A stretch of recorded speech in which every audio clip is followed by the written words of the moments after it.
अस्सलामुअलैकुम मेरे दोस्तों, सजनों और बेलियो। मैं हूँ इज़हार अहमद और वेलकम करता हूँ आपको किचन गार्डनिंग चैनल पर। और उम्मीद भी रखता हूँ कि आप सब लोग खैरियत से होंगे, फिट फाट होंगे, अच्छे अच्छे से कामों में खूब अच्छे से बिजी होंगे।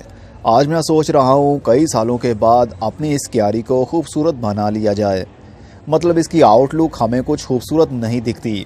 मैं चाहता हूँ इसको खूबसूरत बनाया जाए। इसको कई तरीक़ों से खूबसूरत बनाया जा सकता है। फॉर एग्ज़ाम्पल, अगर इस क्यारी की आउटर साइड पर दीवार के ऊपर हम कोई पेंट कर देते हैं तो भी अच्छा लगेगा। अगर कोई हम डिज़ाइन बना देते हैं तो भी अच्छा लगेगा। अगर इसके ऊपर कोई ऐसी चीज़ लगा देते हैं जिसको ना तो बारिश की टेंशन हो, ना पेंट उखड़ने की टेंशन हो और ना कोई और, तो उसके लिए हैं बैम्बू स्टिक्स। ये बैम्बू स्टिक 1.5 साल से मेरे पास हैं। इसी मकसद के लिए मैं लेकर आया था कि इसको मैं यहाँ पर फिक्स करूँगा, जो कि क्यारी देखने में काफ़ी प्यारी लगेगी। लेकिन टाइम ना मिलने की वजह से ये आज तक इसी तरह पड़ा हुआ है जिस तरह के अभी आपको ये दिख रहा है। अब इन बांसों के छोटे छोटे पीसीस के बीच में काफ़ी हद तक मिट्टी भी है और अब मैं ये काम करने वाला हूँ तो मुझे लगता है कि मेरे कपड़े भी गंदे होंगे और मेरे हाथ भी गंदे होंगे, क्योंकि ग्लव्स पहन के काम करना मुझे पसंद नहीं है। क्योंकि जिस काम को मैं कर रहा हूँ उसकी फीलिंग मेरे हाथों की फिंगर टिप्स को ना हो तो मुझे काम करने में मज़ा ही नहीं आता। बस इसीलिए हाथ से काम करना मुझे ज़्यादा पसंद है। और ऐसे काम करने के लिए घर के छोटे छोटे से बहुत सारे टास्क आपको मिल सकते हैं, जो कि घर को निखारने के लिए, संवारने के लिए, प्यारा बनाने के लिए काफ़ी होते हैं। लेकिन उसके लिए हमें टूल्स की ज़रूरत पड़ती है। जितने ज़्यादा आपके पास टूल्स होंगे हर कोई आसानी से वो काम कर सकेगा, क्योंकि अगर टूल्स नहीं हैं तो हम काम प्रॉपर तरीके से नहीं कर पाते। एनीवे, ये मेरे पास बांस की स्टिक्स पड़ी हुई हैं। ये तो बाद में लाया हूँ। जब मैंने ऊपर वाला जो हुड बनवाया था तो ये छोटी छोटी सी स्टिक इसके अंदर डलवाई थी, तो कुछ मेरे पास बच गई हैं। अब मैं इसका बनाऊंगा एक फ्रेम। मतलब जितनी लंबी हमारी क्यारी है, एक डंडा ऊपर लगाऊंगा, एक डंडा नीचे लगाऊंगा और 2 छोटे छोटे से डंडे साइडों पर लगाऊंगा, ताकि एक फ्रेम बन जाए। और उसके ऊपर ये पीसीस जो मैंने करवाए हुए हैं बांस के, ये नॉर्मल बांस ही होता है। ये मैं आपको दिखाता हूँ।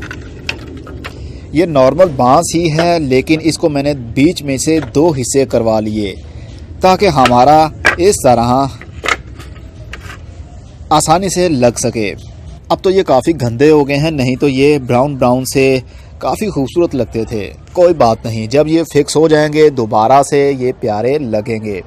उसके लिए हमें बहुत सारे छोटे छोटे से कील्स चाहिए और उसके लिए ड्रिल का कुछ सामान भी चाहिए, क्योंकि ड्रिल के साथ काम करने में ज़्यादा मज़ा आता है और आसानी से हम काम कर सकते हैं। सुराख वगैरह बहुत सारे करने होते हैं और छोटे छोटे और बहुत सारे टूल चाहिए, जैसे कि मेजरमेंट टेप और ये प्लास चाहिए होगा, हथौड़ी चाहिए होगी, बहुत कुछ छोटा छोटा सा सामान जो कि हमारे रेगुलर यूज़ भी होते हैं घरों में। एनीवे, अब मैं पहले फ्रेम बना लेता हूँ और उसके बाद में आपके साथ शेयर करता हूँ।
तो जनाब, हमारा ये फ्रेम तो अब फिट हो गया है, लेकिन ये छोटा है और ये हमारी क्यारी की जो लंबाई है वो काफ़ी है। तो जितना ये फिट होता है, चलिए इतना तो तैयार करते हैं। हम बांसों को लेंगे और बिल्कुल इसके ऊपर रख कर इसको फिक्स कर देंगे।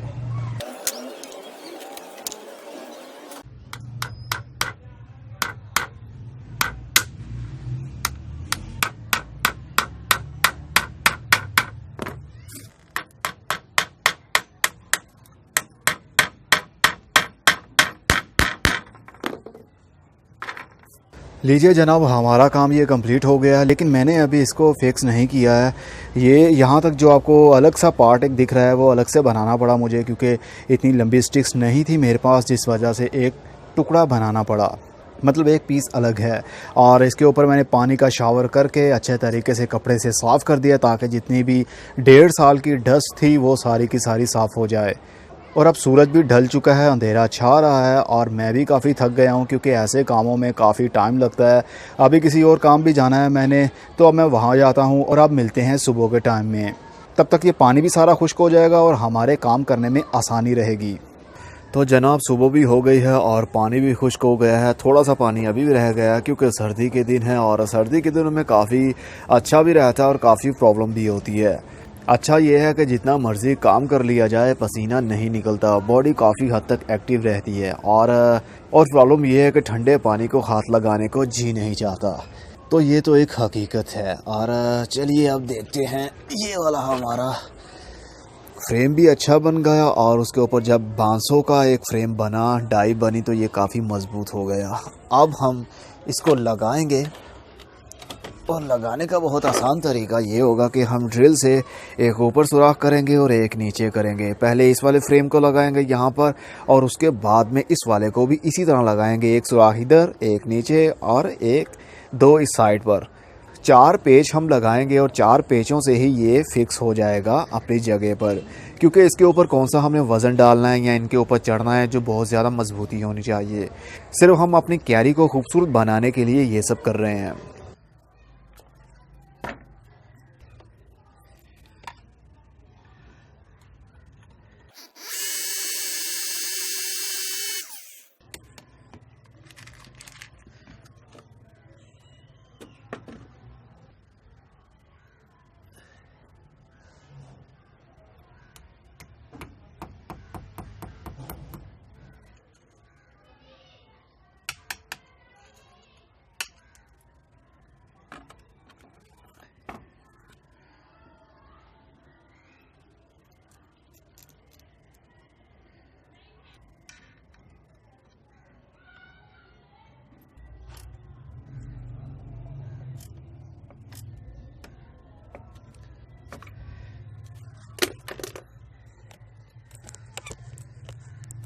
तो फाइनली हमारा ये काम कंप्लीट हो गया।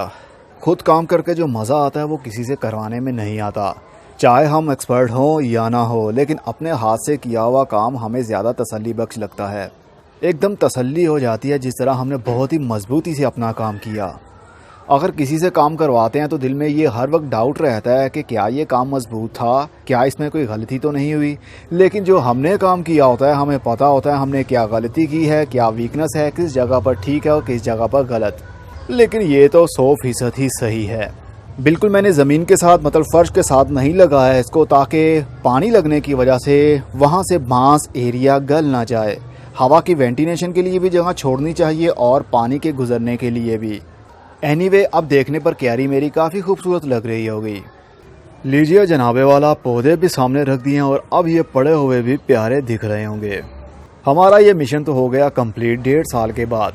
बस जब इंसान के अंदर जब जोश आया हो कुछ कर लेने का तो वो कर ही लेता है, चाहे जल्दी करे या फिर देरी से, काम तो हो ही जाते हैं।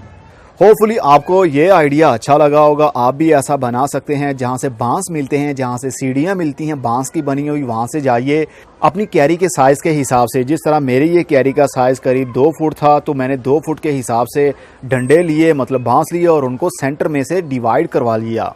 एक बांस को 2 हिस्सों में डिवाइड कर लिया। आप खुद भी लगा सकते हैं, आप किसी से लगवा भी सकते हैं, जो देखने पर काफ़ी प्यारी भी लग सकती है। अगर आप चाहें तो इसका डिज़ाइन भी बनाया जा सकता है। मैंने तो बहुत ही सिंपल ही बनाया है, सीधे सीधे डंडे लगा दिए हैं। अगर आप जिग जैग की तरह भी लगाते हैं तो भी खूबसूरत लग सकता है, लेकिन उस पर ज़्यादा मेहनत लगती है, टाइम ज़्यादा लगता है। तो मेरे पास जितना टाइम था मैंने बहुत अच्छा कर लिया। अब मैं चलता हूँ। खुदा हाफिज़, goodbye, see you and tata, और अपना बहुत सा ख्याल रखिएगा।